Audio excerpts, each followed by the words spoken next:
तो अब हम पढ़ते हैं टॉपिक ब्रिक मेसनरी। ओके, जो ब्रिक मेसनरी है इसके लिए रिक्वायरमेंट होती है ब्रिक्स और मोर्टार की।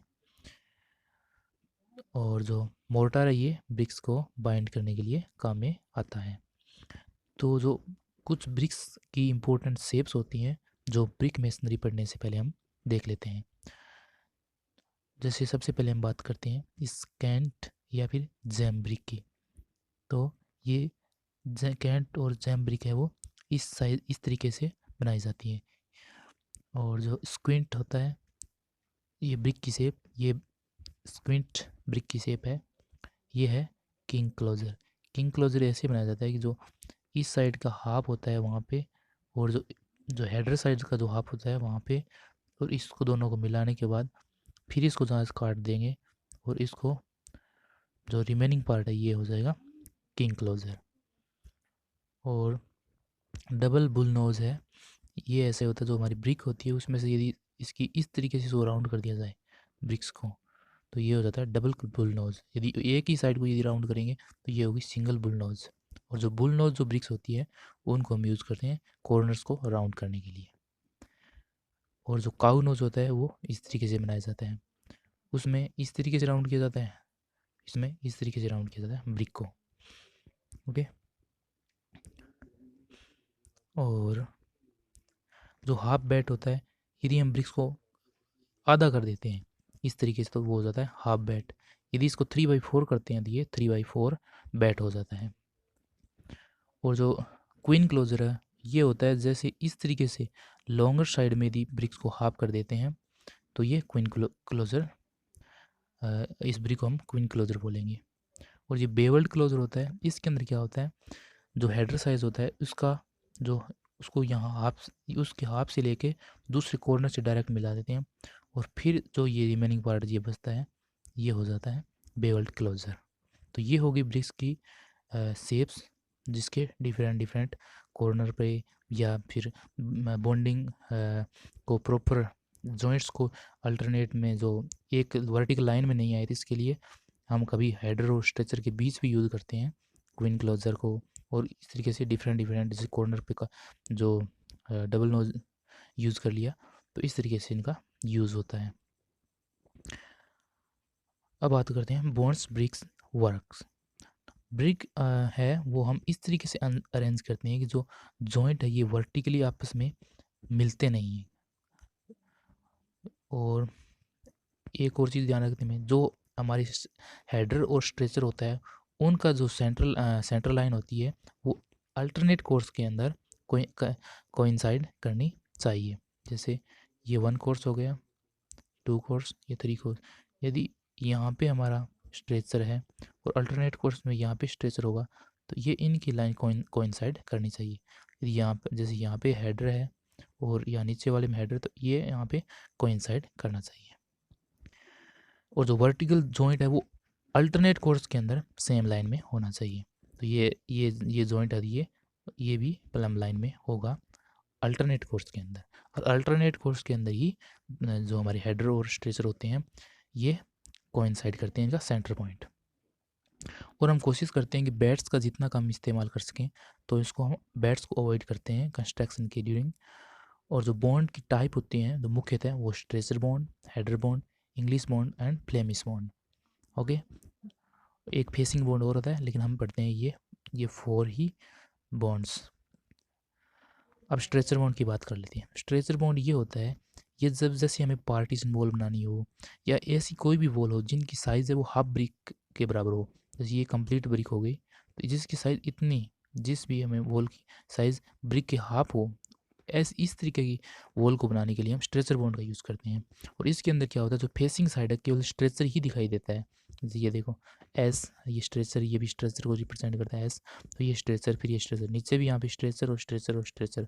और जो जॉइंट है उनको अल्टरनेट करने के लिए शुरू में हम हेडर का यूज़ कर लेते हैं। और this bond is not possible when all wall size is not wall size more than half of brick. यदि हाफ ओ ब्रिक से यदि हमारी वॉल की साइज़ होगी तो हम ये बॉन्ड यूज़ नहीं कर सकते स्ट्रेचर बॉन्ड को। तो ये इसकी कंडीशन होती है और इसको हम पार्टीशन वॉल, चिमनी और चिमनी स्टेक्स के अंदर हम यूज़ करते हैं स्ट्रेचर बॉन्ड को। अब हम देखते हैं हेडर बॉन्ड। ये हेडर बॉन्ड होता है, इसके अंदर क्या होता है, फेसिंग की साइड है ना, हमें हेडर दिखाई देता है। जैसे ये हमारी ब्रिक्स हो गई, तो जो इसका लॉन्गर फेस होता है उसको हम स्ट्रेचर बोलते हैं, और ये होता है स्ट्रेचर, और ये होता है हेडर। तो इसमें बाहर की तरफ हेडर, फेसिंग साइड हमें हेडर दिखाई देगा ओनली। इसमें फिर एच यहाँ पे हेडर को रिप्रेजेंट करता है, तो यहाँ पे इस तरीके से ये हेडर आ गए, फिर इसके बाद में ये फिर इस तरीके से हेडर। और शुरू में हम 3/4 बैट को रख देते हैं, जैसे हाफ बैट होता है वैसे ही तो 3/4 जो बैट हो गया वो रख दिया। इसके बाद में इस तरीके से हम हेडर को रख देंगे। इसी तरीके से नीचे ये कोर्स हम हेडर के बनाते जाएंगे, और इस तरीके का जॉइंट होता है वो होता है हेडर बॉन्ड। तो ये हेडर बॉन्ड का ये जैसे ब्रिक की साइज़ ये 19 सेंटीमीटर है, तो ब्रिक की साइज़ 19 सेंटीमीटर या फिर ब्रिक 1 ब्रिक इक्वल होती है, तो हम इस हेडर बॉन्ड को यूज़ करते हैं। और जो इसमें ओवरलैप होता है ये हाफ ब्रिक के इक्वल होता है। जैसे ये देखिए यहाँ पे हाफ जो ओवरलैप हो रहा है ये हाफ ब्रिक के इक्वल है। English bond, in this bond alternate course of header and stretcher are used. Okay, इसमें क्या होगा, जो इंग्लिश बॉन्ड होता है उसके अंदर क्या होता है, एक जो हमारा कोर्स आएगा, जैसे हिंदी हिंदी ऐसे लोकल भाषा में इसको एक रद्दा बोलते हैं। जो एक रद्दा होता है उसको ही हम एक कोर्स बोलते हैं। जो एक कोर्स के अंदर जो ब्रिक्स आएगी, जैसे इसमें हेडर ही हेडर आ गए, तो नीचे वाले में स्ट्रेचर ही स्ट्रेचर आएंगे। इस तरीके से अल्टरनेट हेडर और स्ट्रेचर के कोर्स होते हैं। ओके, और जो हाँ, जो हार्टिंग ऑफ थिकर वॉल है उस साइड में हमेशा हम जो जैसे दो साइड हो गई, तो एक बाहर की साइड और एक हार्टिंग ऑफ साइड, तो हार्टिंग जिस साइड होती है वहाँ पे हमेशा हेडर का यूज़ करते हैं। और जो क्वीन क्लोजर है वो हम यूज़ करते हैं फर्स्ट हेडर के बाद में। जैसे इस डायग्राम में देखते हैं, सबसे पहले यहाँ पे हेडर है, इसी तरीके से जैसे यहाँ सबसे पहले हेडर है, फिर वर्टिकल जॉइंट एक लाइन में नहीं है, इसके लिए हम क्या करते हैं, यहाँ पे क्वीन क्लोजर लगा देते हैं, और फिर इसके बाद में कंटिन्यूस हेडर ही हेडर यूज़ कर रहे हैं। तो इसीलिए सबसे पहले हम एक हेडर का यूज़ करेंगे, उसके बाद हम क्वीन क्लोजर का यूज़ करते हैं। ओके, और ये क्वीन क्लोजर हम वर्टिकल जॉइंट्स को जो एक लाइन में नहीं आए वर्टिकली, इसलिए हम करते हैं। English bond is used for multiple of half brick will show stretches on one face and header on the other face। यदि हम जैसे ये हमारी ये 1 ब्रिक इक्वल हो गई हमारा ये जो वॉल है, यदि ये हाफ के मल्टीपल में हो यानी एक और आधी के बराबर हो, तो एक साइड में तो हमें स्ट्रेचर ही स्ट्रेचर दिखेंगे और एक साइड हमें केवल हेडर ही हेडर दिखेंगे। तो इसलिए हाफ ब्रिक के मल्टीपल में यदि हम जिसकी साइज़ वॉल की साइज़ है वो हाफ ब्रिक के मल्टीपल में हो, तो ऐसा कोई बॉन्ड होगा तो उसमें एक साइड स्ट्रेचर बॉन्ड दिखेगा और एक साइड हेडर बॉन्ड दिखेगा। एक ही वॉल के अंदर दोनों साइड से देखने में अलग अलग दिखेगा। फ्लेमिश बॉन्ड, फ्लेमिश बॉन्ड इसमें क्या होता है, एक ही कोर्स के अंदर हम जो हेडर और जो हमारा एक ही कोर्स के अंदर हेडर और स्ट्रेचर को हम अल्टरनेट यूज़ करते हैं। जैसे जैसे एक हेडर आ गया, और जैसे हमारा ये एक कोर्स है तो एक हेडर आ गया, तो फिर इसके बाद स्ट्रेचर, फिर हेडर, फिर ये स्ट्रेचर। इस तरीके से कोई भी हमें बॉन्ड दिखाई दे, इसका मतलब ये है फ्लेमिश बॉन्ड। ये फ्लेमिश बॉन्ड की पहचान होती है। और each course start from header and thereafter queen closer. सबसे पहले जैसे ये कोर्स होगा, सबसे पहले ये आप सबसे पहले start from the header, header से शुरू होगा, उसके बाद में क्वीन क्लोजर आएगा और उसके बाद में फिर स्ट्रेचर आएगा। इसी तरीके से फिर बाद में हेडर स्ट्रेचर, इस तरीके से ये एक कोर्स का कंप्लीट करेंगे।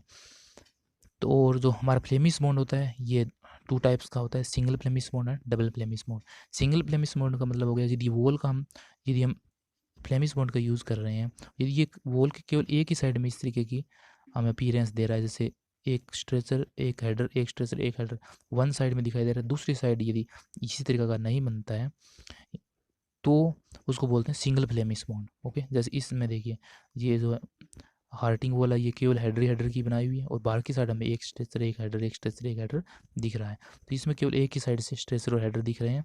इस तरीके को बोलते हैं फ्लेमिश मोड। तो एक ही साइड में दिख रहा था, ये हो गया सिंगल फ्लेमिश मोड। इस साइड से भी इसी तरीके से दिखता तो ये हो जाता डबल फ्लेमिश बॉन्ड।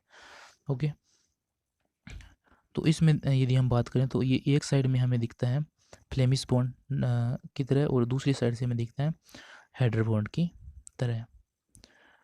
और जो इस तरीके की वॉल को हम यूज़ करते हैं हमेशा जिसकी 1.5 ब्रिक, कम से कम इसकी साइज़ है वो 1.5 ब्रिक के इक्वल होनी चाहिए। जैसे हम हेडर बाउंड यूज़ करते हैं तो मिनिमम हमें 1 ब्रिक चाहिए, लेकिन इसमें 1.5 ब्रिक कम से कम वॉल की साइज़ होनी चाहिए, तभी हम सिंगल फ्लेमिश बॉन्ड को यूज़ कर सकते हैं। Double Flemish bond, in this bond both side front end back has Flemish bond.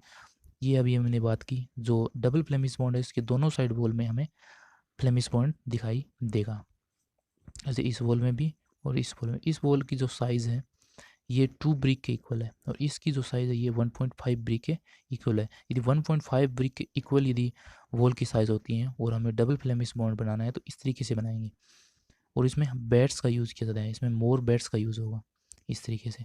और जो यदि वॉल की साइज़ 2 ब्रिक के इक्वल हो तो अब यदि हम डबल फ्लेमिश बॉन्ड यूज़ कर रहे हैं तो वहाँ पे हमें बेड्स की ज़रूरत नहीं होगी।